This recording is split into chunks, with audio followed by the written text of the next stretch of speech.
let's start with Facebook. Okay. You guys have a Facebook fan page set up, Mm-hmm. correct?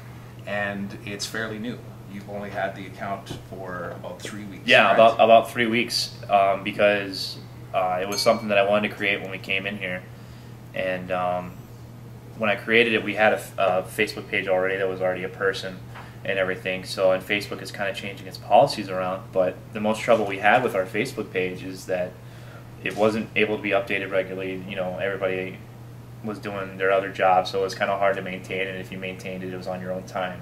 So there was that fact, as well as just when we put in our birth date, as far as how to search for our page, people couldn't find it because, you know, the team was only 15 years old. So right. that was kind of hard as well. So that was kind of something I wanted to transform around so everybody could find us rather than us having to reach out and find them. Yeah, yeah. And you've had quite a bit of success with it, even in that short time frame too, right? Over those 3 weeks. It's been a real big success, really, to the point where, you know, we've questioned whether or not we wanted to tweak it or not, whether or not we want to change it. Should we update it as much? Should we update it, you know, even more?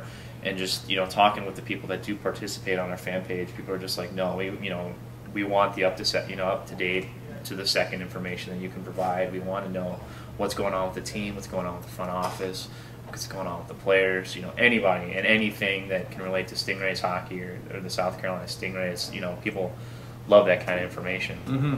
So you've been getting lots of good feedback from the fans then too, and you're actually engaging in those conversations with them too, right? It's not just a one-way broadcasting channel, but they're giving you feedback. You guys are using that, well, in a number of ways. Maybe just tell us a little bit about some of the things that you're doing with your Facebook fan page. Yeah, it's really, you know, we were kind of talking, it's brought a face to the team, it's brought a person to the team, it's brought, you know, a very informal conversation that people can have, and they can always come to us, you know, or come to myself whenever I'm online or updating, and we can talk about literally anything we want. It's a lot about hockey or anything like that, but, you know, we showed a couple examples earlier, just, you know, about people's well-being and people's interests. You know, how was your day today? How was your lunch today? But then we'll talk about, you know, the Stingrays just signed a player today. You know, and people will start, you know, like, oh, that's my favorite player. I loved him since a kid. And we'll talk hockey and everything. So it really gives, you know, fans, you know, can participate in the news going on here with the Stingrays, and as well as we can just add on to that, and fans can feel like, you know, hey, there's a person here that's actually talking to me and cares and it recognizes what I'm saying. Mm-hmm. And it keeps them engaged, really, even when there's not games going on, right? Exactly. I mean, it's kind of like any news that you can post up there, anything you ask out there or say out there, you know, you kind of leave open to a response and everything, and just initializing that conversation of asking a question or saying a comment, you know, we'll want fans to come back, even if it's just a comment they type out, even if it's just, you know, somebody puts like a little smiley face on there. It's just something that the fans see it, they recognize it, they want to participate, or they want to, you know, say something about it, and just it can be in the most simplest of forms and the easiest of forms, but just that two-way conversation, that two-way connection kind of helps build up, you know, ultimately what we're trying to do is reach out to our fans and just, you know, provide our fans with the best possible entertainment. Mm-hmm. On how effective your contests and campaigns are on Facebook as it relates directly to your sales efforts, whether they be for season tickets or some type of event or merchandise or whatever it might be. Yes, and that's something for me is whenever we get that data collection in, whenever we get, you know, contests to come in, and whenever we have fans participate and give us, you know, thankfully give us their information for, you know, interest, I take those leads and just simply break them down, you know, last name, first name, email, phone number. And from there we plug it right into the database, and on that database you're able to create notes of, you know, what this person may have said, what this person was interested in, and on there's the ability to create a note saying this fan heard about this package through Facebook or through the internet or something, however general or vague you wish to be. And then from there it's dispersed, you know, throughout our sales team and everything like that, and people see, you know, that. So when they were to call these people, they, you know, the conversation is just, thank you so much for looking and viewing our Facebook fan page. I saw that you were interested in a ticket package. How may I help you today? Yeah. And that, I mean, it just, you know, and that just kind of helps start the conversation, and the fans, you know, respond immediately to that, and they're just like, oh, you know, thank you for noticing that I noticed, you know. So it's definitely a huge plus, and it's definitely something that it's going to kind of, hopefully for us, going to try and kind of, I guess if you want to say revolutionized a little bit of the way of how we reach out to our fan base. So.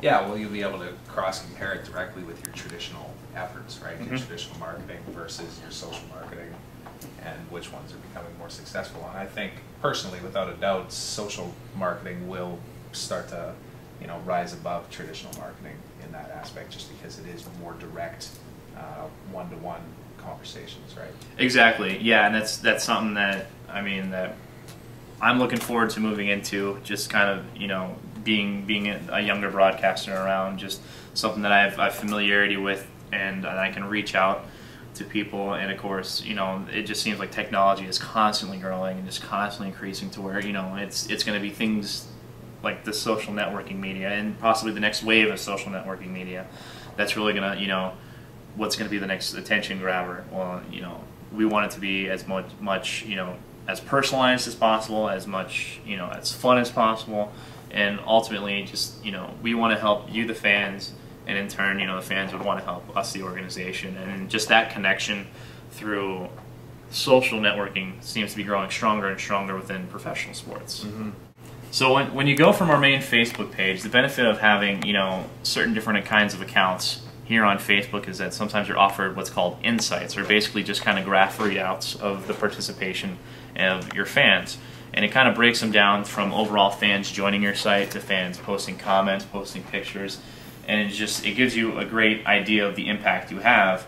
So, you see all these kind of lines and squiggles and everything like that, but ultimately the graph that you really want to see is this one here at the bottom, where it's all fans of the South Carolina Stingrays, total fans unsubscribed. And you see from the day we began, and it's constantly growing, all the way going until you can't, hopefully it'll just keep going up.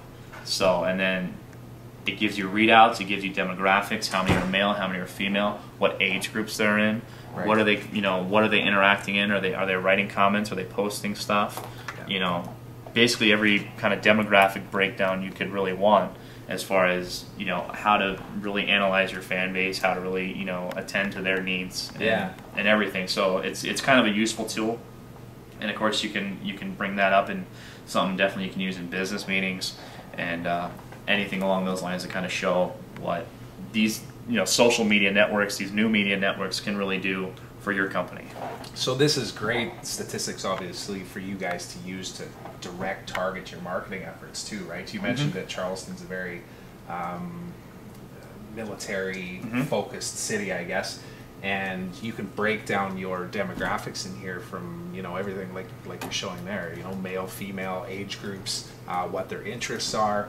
I would imagine you guys have plans on really utilizing this information to target your marketing efforts in the future. Most certainly, yeah, and it can go anywhere from if you want to do promotional theme nights, like you can do like church group nights. You can see you can do teen nights, college night. You can do senior citizens night. You can do anything that you want with it. You can do some with the ladies, where the ladies can come in and have get a free ticket and some to benefit for them. Just you can really break it down any way you want, and it can really help you out as far as what you're trying to accomplish, what you're trying to do. And like military appreciation night, that's going to be for this area, of course, it's going to be huge, and that's something that we kind of help use Facebook with to kind of spread the word out, because not only does it apply to people currently in the military who would get notifications through our organization, but Facebook is a means to reach out to members of the military who are no longer serving, or or veterans and everything. So that's kind of a useful tool to kind of to celebrate everybody. So it's been very rewarding.